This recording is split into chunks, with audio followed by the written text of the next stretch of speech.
Hello guys, स्वागत है आपका अपने YouTube channel Arya study care पर। और आज हम लोग लेकर आए हैं क्लास 9th का chapter why do we fall ill, हम बीमार क्यों होते हैं। उसमें एक टॉपिक है संक्रामक रोगों का उपचार, या कहे संक्रामक रोगों से, संचारित रोगों से हम लोग अपने आप को कैसे बचा सकते हैं। तो आइए आज हम लोग इस टॉपिक को लेकर डिस्कशन करते हैं।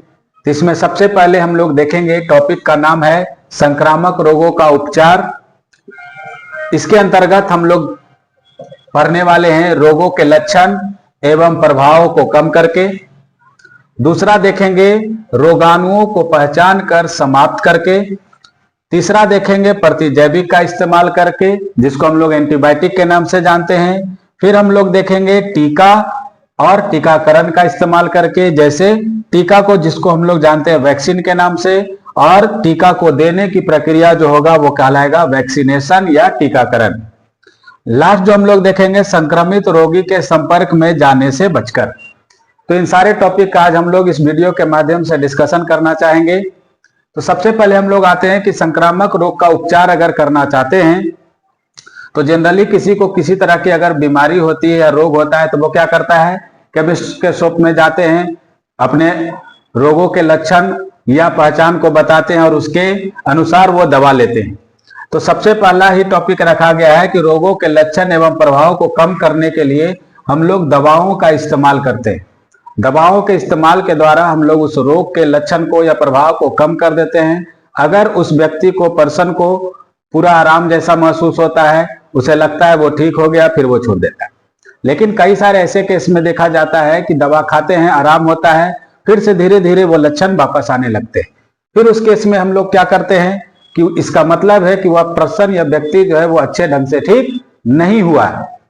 अब कहते हैं कि इसके लिए बाद फिर हमें दूसरा स्टेप देखना होता है कि वह पर्सन किस प्रकार के रोगाणुओं से ग्रसित है, और इसके लिए हमें रोगाणुओं का पहचान किया जाता है कि हम लोग रोगाणु का पहचान करते हैं। रोगाणुओं का पहचान करने के लिए कई प्रकार के हम लोग उपाय के बारे में पिछले वीडियो में चर्चा किए थे कि हम लोग टेस्ट वगैरह जो करवाते हैं, जांच करवाते हैं, वह इसी के लिए करवाते हैं ताकि पहचान कर सके कि किस तरह के रोगाणुओं से या किस तरह के कमी से किसी खास तरह की बीमारी हुई है।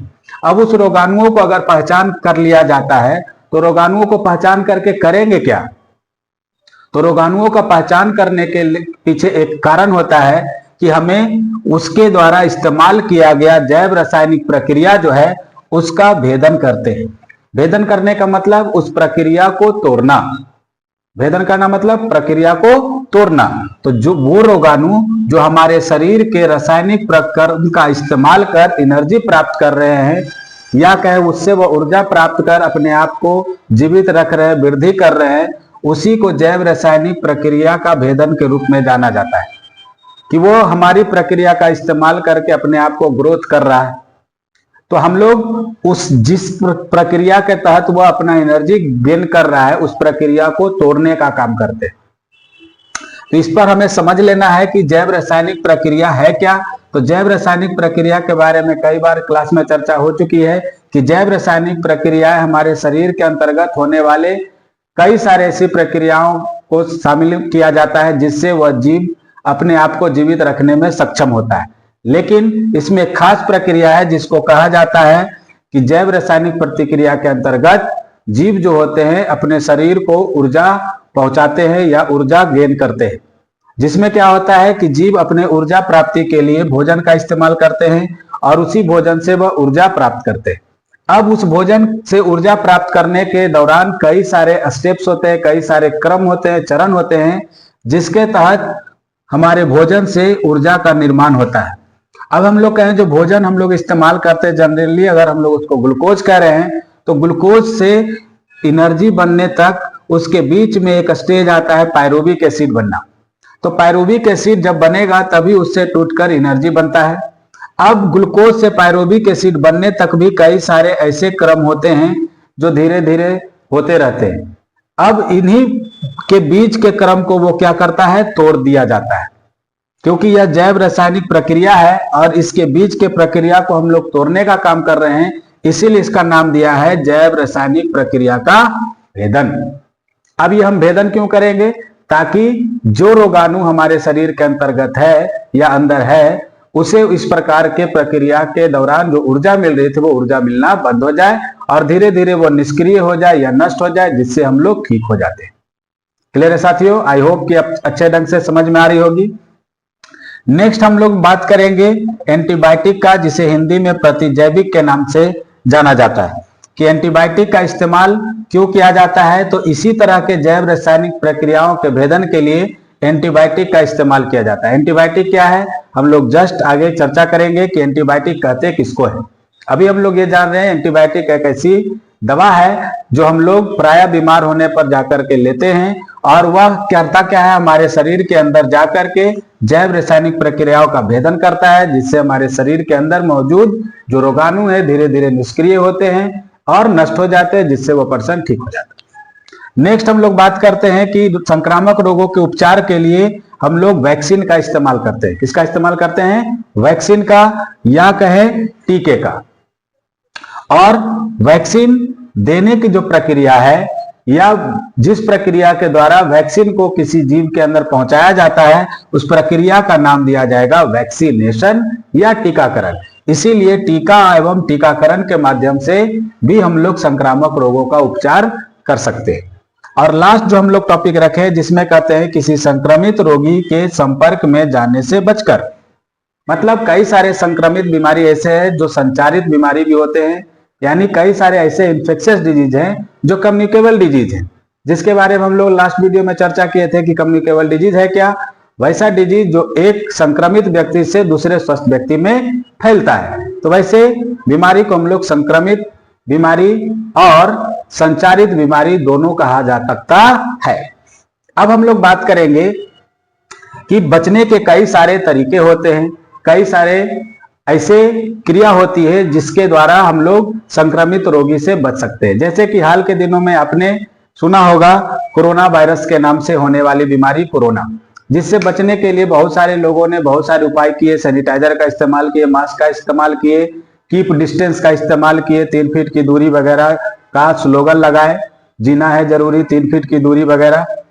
तो इस तरीके से कई प्रकार के ऐसे तरीके हैं जिससे हम लोग संक्रामक बीमारी से, संक्रमित बीमारी से, संचारित रोग से बच सकते हैं। क्लियर है साथियों? नेक्स्ट हम लोग बात करते हैं कि प्रतिजैविक होगा क्या। अगर आपसे कोई पूछ दे कि प्रतिजैविक से आप क्या समझते हैं, उसी को यहाँ पर हम लोग एक टॉपिक बनाकर छोटा सा एक्सप्लेन करने की कोशिश किया है कि वैसे रासायनिक पदार्थ या यौगिक जो रोग फैलाने वाले रोगाणुओं, खासकर जीवाणुओं के विरुद्ध शरीर में जाकर काम करता है और उन्हें निष्क्रिय या नष्ट कर देता है।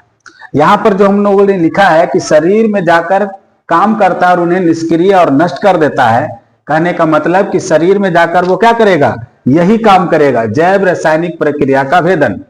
जैव रासायनिक प्रक्रिया बता चुके हैं कि क्या है, कि जीवों के शरीर के अंदर ऊर्जा देने वाली जो प्रक्रिया है उसको यह खास तौर से भेदन करने की कोशिश करता है। बहुत सारा एंटीबायोटिक का एग्जांपल है जिसमें पेनिसिलिन, स्ट्रेप्टोमाइसिन, ये सब कुछ कॉमन एंटीबायोटिक है जो प्राय लोगों को बीमार होने पर दिया जाता है। अब हम लोग बात करेंगे कि ये प्रतिजैविक जो है वह सबसे पहला प्रतिजैविक 1928 के आसपास तैयार किया गया, बनाया गया, जिसका नाम रखा गया पेनिसिलिन। कई बार ऐसा पूछा जाता है कि पेनिसिलिन के खोज कौन किए थे या पेनिसिलिन के आविष्कारक कौन थे, तो उनका भी नाम आता है जिनका नाम है अलेक्जेंडर फ्लेमिंग। तो इन्हीं तरह से कुछ क्वेश्चन का जवाब आप यहां से प्राप्त कर सकते हैं। नेक्स्ट हम लोग बात करेंगे टीका का या वैक्सीन का। टीका का या वैक्सीन का, जैसा कि हम लोग को पता है कि हाल के दिनों में हम लोगों ने कई प्रकार के वैक्सीन के बारे में सुना, लेकिन सबसे ज्यादा वैक्सीन जो प्रचलित हुआ वो क्या हुआ, कोरोना वायरस का वैक्सीन, जो हम लोगों ने छोटे से लेकर बुजुर्ग तक सभी लोगों ने कोरोना वैक्सीन लिया। तो किस प्रकार से लिया, सुई के द्वारा लिया, या कई सारे ऐसे भी वैक्सीन आते हैं जो ओरल दिए जाते हैं, पिला कर दिए जाते हैं। तो कहा जाता है टीका या वैक्सीन होता क्या है। तो टीका या वैक्सीन जो होते हैं वह किसी खास रोगाणु के लिए तैयार किए जाते हैं, किसी खास रोगाणु के लिए तैयार किए जाते हैं, जो उस खास रोगाणु से ही विकसित किए जाते हैं। यानी किसी खास रोगाणु के लिए तैयार किया गया दवा जो उस खास रोगाणु से ही विकसित किए जाते हैं और उसे किसी विशिष्ट प्रकार के रसायन से मिला करके दिया जाता है, वह क्या कहलाता है? टीका कहलाता है। फिर से समझने की कोशिश करेंगे। किसी खास रोगाणु के लिए उसी खास रोगाणु से विकसित एक विशिष्ट प्रकार का जो रसायन होगा, उसी को हम लोग क्या नाम देंगे? टीका देंगे। क्लियर है साथियों? नेक्स्ट कहेंगे कि टीका को इस्तेमाल कराने का, देने का जो तरीका होता है, प्रक्रिया होता है, उसी का नाम दिया जाता है टीकाकरण या वैक्सीनेशन। तो कहते हैं इसे लगाने या पिलाने की जो प्रक्रिया है वही कहलाता है टीकाकरण। अब हम लोग समझेंगे कि ये टीकाकरण के अंतर्गत ये जो टीका है वो करता क्या है। तो ये जो वैक्सीन है, वो वैक्सीन क्या करेगा? हमारे शरीर के प्रतिरक्षी तंत्र यानी रोग के विरुद्ध जो एंटीबॉडीज होते हैं उनको बनाता है और अस्थायी या अस्थायी रूप से हमारे शरीर में मौजूद रखता है।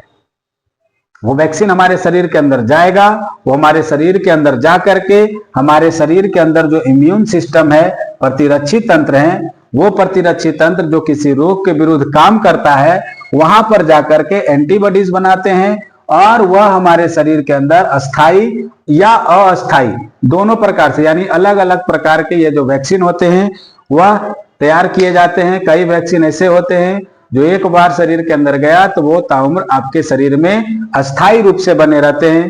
कई प्रकार के ऐसे वैक्सीन होते हैं जो हमारे शरीर के अंदर जाने के बाद कुछ समय तक रहते हैं, यानी कुछ ड्यूरेशन तक रहते हैं, 6 महीना, साल भर। उसके बाद फिर से उसे दोबारा इस्तेमाल करना पड़ता है। इसीलिए कहते हैं कि शरीर का प्रतिरक्षी तंत्र रोग के विरुद्ध एंटीबॉडीज बनाकर अस्थायी या अस्थायी रूप से मौजूद रहता है और उस रोगाणु के विरुद्ध कार्य करता रहता है। अब इससे क्या होगा कि ये जो वैक्सीन होगा हमारे शरीर के अंदर जाकर के वो खास रोगाणु से ही डेवलप है, तो उस खास रोगाणु के जब हमारे शरीर में प्रवेश होगा तो वह उस रोगाणु को पहचान जाता है और फिर उसकी क्रिया को होने से रोक देता है और इस कारण से हमारे शरीर के अंदर वो वैक्सीन होने के कारण उस रोगाणु का हमारे शरीर पर कोई असर नहीं हो पाता है। अब हम लोग बात करेंगे कि टीके का नाम कहां से आया। तो टीके का नाम आता है एडवर्ड जेनर, जो कि 1795 में फर्स्ट टीके का डेवलपमेंट किए थे। कहां से किए थे? तो जिस समय यह अध्ययन कर रहे थे तो इन्होंने ये अध्ययन के दौरान पाया कि गाय के चेचक से मनुष्य के चेचक के टीके का खोज उन्होंने किया। उन्होंने देखा कि गाय के जो चेचक हो रहे थे तो गाय के चेचक के बीच काम करने वाले जो लोग थे उन्हें किसी प्रकार के चेचक की बीमारी नहीं हुई, जबकि